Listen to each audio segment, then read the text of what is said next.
Assalamualaikum warahmatullahi wabarakatuh. Saya Sanil Anissa. Saya Alvina Ditya Octavia.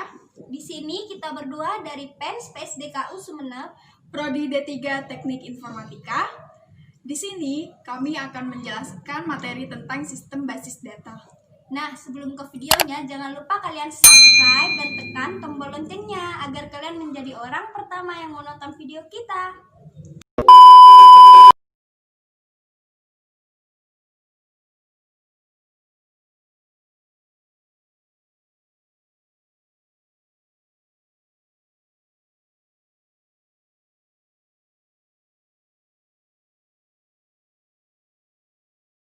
Definisi basis data. Basis data, himpunan kelompok data atau arsip yang saling berhubungan, yang diorganisasi sedemikian rupa, sehingga kelak dapat dimanfaatkan kembali dengan cepat.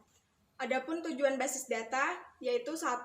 Kemudahan dan kecepatan dalam pengambilan data, 2. Efisiensi ruang penyimpanan, 3. Keakuratan. Nah, selanjutnya ada users atau pengguna basis data. Yang pertama kepegawaian, pergudangan, akuntansi, reservasi, dan customer service. Sistem basis data. Sistem merupakan sekumpulan tabel yang saling berhubungan dan sekumpulan program DBMS yang memungkinkan berbagai user dan atau program lain dapat mengakses dan memanipulasi tabel-tabel tersebut. Nah, di sini ada contoh program aplikasi DBMS. Yang pertama ada DBase, 2 Fox Pro, 3 Ingress, 4 Microsoft Access, 5 Oracle, 6 SQL Server, 7 DB2, dan yang terakhir MySQL.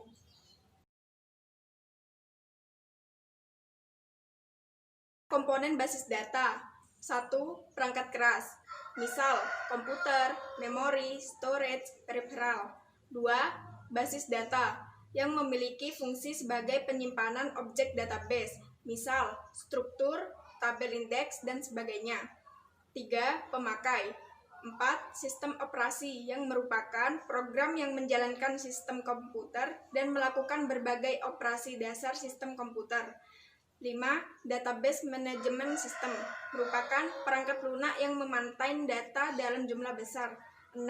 Aplikasi yang merupakan program lain dalam DBMS. Abstraksi data, tingkatan atau level dalam melihat bagaimana menampilkan data dalam sebuah sistem database.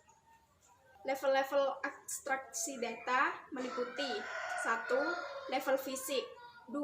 Level konseptual, 3. Level pandangan.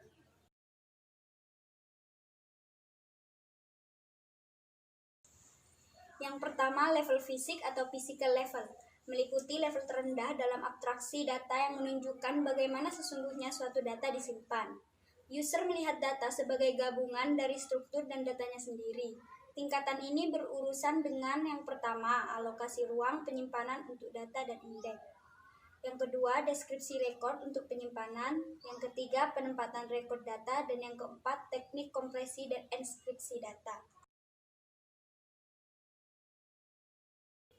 Yang kedua ada level konseptual atau conceptual level, meliputi menggambarkan data apa yang sebenarnya disimpan dalam database serta hubungannya dengan data yang lain. Berisi struktur logika database yang hanya dapat dilihat oleh DBA. Tingkatan konseptual ini menyatakan entitas, atribut, dan relasinya, constraint terhadap data, informasi semantik data, dan informasi keamanan dan integritas data. Yang ketiga ada level pandangan atau view level. Level tertinggi dari abstraksi data yang hanya menampilkan sebagian dari database. Tidak semua user membutuhkan semua data di dalam database. Selanjutnya, bahasa basis data. DBMS merupakan perantara antara user dengan database. Cara komunikasi diatur dalam suatu bahasa khusus yang telah ditetapkan oleh DBMS. Contoh, SQL, DBase, SQL, dan sebagainya. Bahasa database dibagi dalam 2 bentuk, yaitu pertama, Data Definition Language atau DDL. Kedua, Data Manipulation Language atau DML. Data Definition Language DDL meliputi 1. Digunakan dalam membuat tabel baru, indeks, mengubah tabel, menentukan struktur tabel, dan sebagainya. Hasil dari kompilasi perintah DDL berupa kumpulan tabel yang disimpan dalam file khusus yaitu kamus data. 3. Data dictionary. Data dictionary merupakan superdata, yaitu data yang mendeskripsikan data sesungguhnya. Data dictionary ini akan selalu diakses dalam suatu operasi database sebelum suatu file data yang sesungguhnya diakses. Data Manipulation Language (DML). 1. Digunakan dalam memanipulasi dan pengambilan data pada database. 2. Manipulasi data meliputi: pertama, pemanggilan data yang tersimpan dalam database atau query. Kedua, penyisipan atau penambahan data baru ke database, insert. Ketiga, penghapusan data dari database, delete. Keempat, pengubahan data pada database, update. Nah, di sini ada jenis-jenis DML. Yang pertama, prosedural.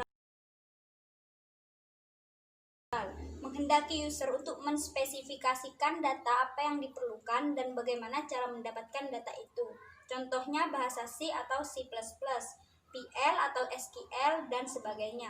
Yang kedua ada non-procedural.